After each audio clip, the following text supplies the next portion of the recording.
Hi, folks. Welcome back. Here we are with Philosophy 110, Introduction to Philosophy. I'm your instructor, Victor Fabiana Bundesguerra. Um, with that said, we're talking about free will today. It's a very big topic. It's one of my favorite topics to talk about. Let's go ahead and get into it. So, we're going to talk about metaphysics, get a little introduction about metaphysics for the unit and why metaphysics is important, what it is. We're going to get into the Nagashima piece, which is a short 1,000 word article. It's titled Free Will and Free Choice.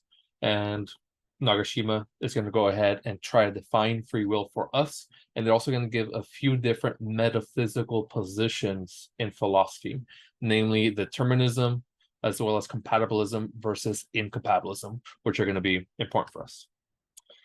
Not today, but probably in our next recorded lecture, we'll go over the ideas developed by Harry Frankfurt, particularly his criticism of the famous principle of alternative possibilities. I'll say that one more time. His famous criticism of the principle of alternative possibilities. But again, we'll see that in our next core lecture. As we're going to see, he's going to show a lot of the importance or a lot of the takeaways that this free will debate will have regarding moral responsibility. But okay, let's go ahead and get into it. So metaphysics, what is it? Well, you can break down the word. Meta is beyond, physics is the physical. So it's a study of what is beyond the physical. It's a pretty famous branch of philosophy that deals with the first or most fundamental principles of things. By fundamental, we mean that serves as sort of the basis for all other things in the physical world. It studies being, existence, causation, identity, time, space, all that jazz. In this lecture, or in this class, we're going to be studying a few physical topics, not only free will, but also the idea or ideas of God and their attributes. Keep that in mind. So again, we're going to consider, does free will exist? What would a God or God be like? And can such a God exist to begin with? And what would hell be like if such a God existed? Other questions include, what are we? Do souls exist? Minds? How does the soul interact with the body? Remember, this was Descartes' pretty famous question that he was sort of stuck with, right? Because he thought we were principally minds, but we have physical bodies, so he didn't really know how an immaterial mind interacted with a physical body, a material body. Can other universes exist? Does time exist? Why is there something as opposed to nothing? These are all metaphysical questions. But with that said, now we have a basic idea of what metaphysics is. Let's go ahead and get into the Nagashima article, Free Will and Free Choice. Here in the top right, we have a picture of Mr. Nagashima. Let's go ahead. There you go. So he begins his article, right? And again, it's a short article. Definitely read it. Hopefully do all of the readings. But this one in particular is pretty easy and welcoming and acceptable in its writing. But he starts off with an example. He says, an auctioneer opens the bidding on a painting. A moment later, your hand raises. Now, consider three backstories, three possibilities as to what caused your hand to raise. Number one, you had no intention to bid, but a spasm caused your hand to raise. Okay. Number two, you don't value the painting, but someone put a gun to your head telling you to bid or else. Wanting to live, you raised your hand. Or number three, this one's a more simple one, right? You wanted the painting, and so you raised your hand to bid. Okay. Now he asks us the question, were any of these bids made on your own free will? That is, were they free choices? Because we often assume that we need free will in order to make free choices. Of course, at this point, you might want to be asking, well, what exactly do you mean, Nagashima, by free will? And unsurprisingly, he tells us that in philosophy, this is very, very controversial, what free will even means. But let's go ahead and consider two options. First one, A, free will is the ability to have chosen other than you actually chose. This is going to be important later on when we start talking about Frankfurt and the principle of alternative possibilities. But basically, they're saying you have free will. Let's take a more mundane example. In case you choose to eat cereal today for breakfast, So you could have chosen to eat toast, oatmeal, I don't know, eggs and weenie, something else. You could have chosen to eat something else. If that's the case, then you have free will according to this conception of free will. Or B, free will is the ability to be the ultimate source or origin of your choices. Now, with that in mind, what would A say about 1, 2, and 3? And what would B say about 1, 2, or 3? And secondly, right, what do you think about 1, 2, and 3? Something that's kind of interesting when I start thinking about sort of the free will debate, right, is the idea of, particularly with choice B here, the idea of addiction. Suppose there is a drug addict and they have a very strong addiction, a very strong compulsion that when they are close to their drug to take it, and suppose that they don't really have the ability to do otherwise. That is how strong their compulsion is. But here's an interesting question. They suppose that they hate their addiction, that they hate that they have no choice but to act on the compulsion. And suppose that is a very strong compulsion. They hate that they have to act on that desire. They have desires on a higher level to not want those lower, baser desires of the addiction. Would we say that the drug addict, even though they can't choose otherwise, has free will? And furthermore, are they the ultimate source and origin of their choices in that situation? Just something sort of take into account. But he continues, right, by saying that, look, in metaphysics, there's one big idea that philosophers have sort of struggled with, sort of with the advent of the Newtonian universe, or the idea that the universe is a bunch of atoms sort of hitting each other in cause and effect relationships that are measurable.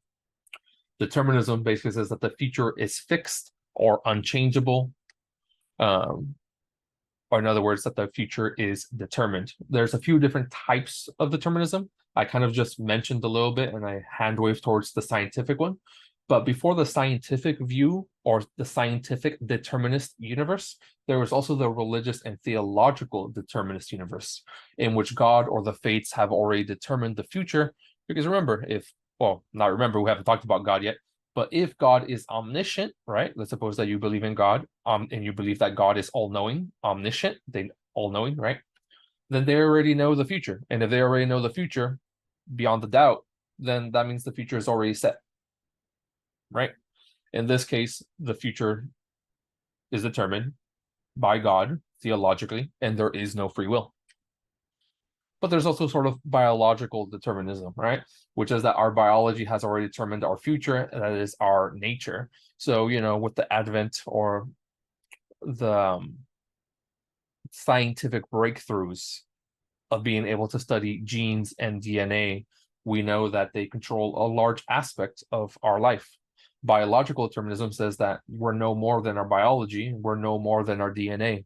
That kind of determines our inclinations. Biological determinism is often also coupled with environmental determinism, which is that our environment has already determined our future. That is nurture. So nature, biological determinism, as well as nurture, environmental determinism, those two tend to be pretty compatible to sort of make the idea of physical determinism, that the physical laws of nature, which we can find in our biology, as well as in our environment, determine the future. Since we humans are purely physical beings, our futures are already determined. Now, note here, right? This is called physical determinism. Biology is physical, our environment is physical, and anything else, right, follows physical laws of nature. And if we believe that we're only physical beings, then there's no reason to think that we're exceptions to this. Our future is determined. However, suppose that you don't think we're purely physical beings. Suppose that you think that we also have some type of immaterial, non-physical soul. Well, depending on how you cash that out, maybe that means we have free will. We will have to give an explanation on what that soul is, but it doesn't necessarily mean you have free will, because if that soul is determined by an omniscient God, created by an omniscient God, then we're just go all the way back to religious and theological determinism. And again, we don't have free will. So keep that in mind. Now, philosophers have basically said that, look, if free will is not compatible with determinism, that philosophical position is called incompatibilism. If it is compatible, understandably, that philosophical position is called compatibilism. So let's go ahead and look at both of those in more detail. So incompatibilism, there's two types. There's libertarianism, and it says that, look, it agrees that free will requires either, for one, the ability to choose otherwise, or B, to be the source of their choices. Here again, think of maybe the auction example, also the example I gave you of the addict. So it agrees that you need either A or B. However, they argue that physical determinism is not true. The laws of physics do not govern all our actions. We can sometimes, according to libertarians, choose to do otherwise. So take the bidding example again, namely 3, right? You just wanted the painting, so you bid. Libertarians would argue that we could have the same desires, personality, physics, etc., but we could have acted otherwise. However, this seems to be a bit of a problem for libertarians, because if we could have chosen to do otherwise, regardless of our desires, our personality, and our history, well, if we are no more than our personalities, desire, and history, it doesn't seem to be us that made the choice, but mere randomness. And furthermore, we still do not seem to be the source. How do we solve this idea in libertarianism? We could try again to import that idea of souls or minds, but if we give those a religious context, particularly a religious context in which they're made by an omniscient God, then that doesn't seem to necessarily solve the problem, because we just go back to theological determinism. Again, libertarianism says that we could have chosen to do otherwise, despite our desires, despite our biology, despite our history, despite our personality, despite all of our physics. But if we really could have chosen to do otherwise, what is the we that is choosing to do otherwise? Because it seems that we are an amalgamation of our personality, physical experiences, and our history. Again, the answer will have to be some type of immaterial thing, but now we have to give an explanation of what that immaterial, non-physical thing is. Here's the second type of incompatibilism, right? Incompatibilists, hard determinists. They agree with libertarians that we need either A or B for free will, but they go on to say, we do not have free will because the world is indeed physically determined. Okay, that one's a little more simple, right? It says that, look, we need free will, or free will needs A or B, and A or B don't exist because of physical determinism. That's it. No free will for anyone. There's a problem for this too, though, right? We usually need free will to hold people morally responsible for their actions. With no free will, would there be no responsibility? This seems to be a big problem for our moral, everyday, today practices. More on this when we get to Harry Frankfurt, and we're going to see how he deals with it.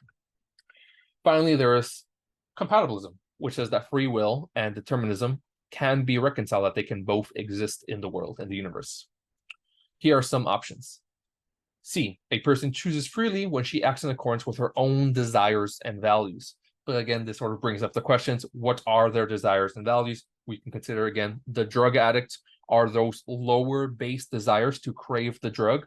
Are those their true desires reflective of who they really are? And if they truly say, and we truly believe them, they're speaking truly, that they don't want to have their addiction, they don't want their desires to crave the addiction, well, maybe those other higher order desires, maybe those are the desires that are reflective of who they are. It's unclear. Or D, here's the option for compatibilism. A person chooses freely just when the source of her choice is responsive to reasons, meaning that they are not being unreasonable when they're acting. Consider 3 again, right? You wanted the painting, so you raise your hand. It might say, according to compatibilism, that there's a free action because you did what you wanted and acted on your reasons, which in this case would be your desire. Your desire took the form of a reason in this particular case. In other words, the world can be both physically determined and we can still be free according to compatibilism. But of course, there's a bit of a problem for this too. Though all of these views are a little flawed and a little contested. Here's the problem. Suppose it was actually an evil genius who brainwashed you into beating. The evil genius created the desire inside your brain to want the painting. So you're acting in accordance with your desires and values, and that desire takes the form of a reason. So you're responsive to that reason when you raise your hand. But it doesn't seem that that reason or that desire and value originated from you. It doesn't seem to have originated from your past history and from you growing up in your personal development. It originated from this evil scientist. C and D imply that you would still be free in the situation, but are you really? Because that desire came from the evil scientist, not from you. What do you think? The takeaway from this is for us to question what is free will and what is free choice. Free choice usually needs free will. And do we have it if the world is determined physical or otherwise? I'm going to go ahead and pause here for today.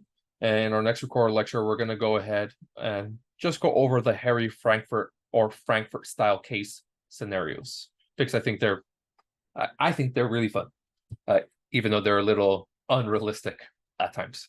But with that said, I'm going to go ahead and pause here. I'll see you folks next time. Bye-bye.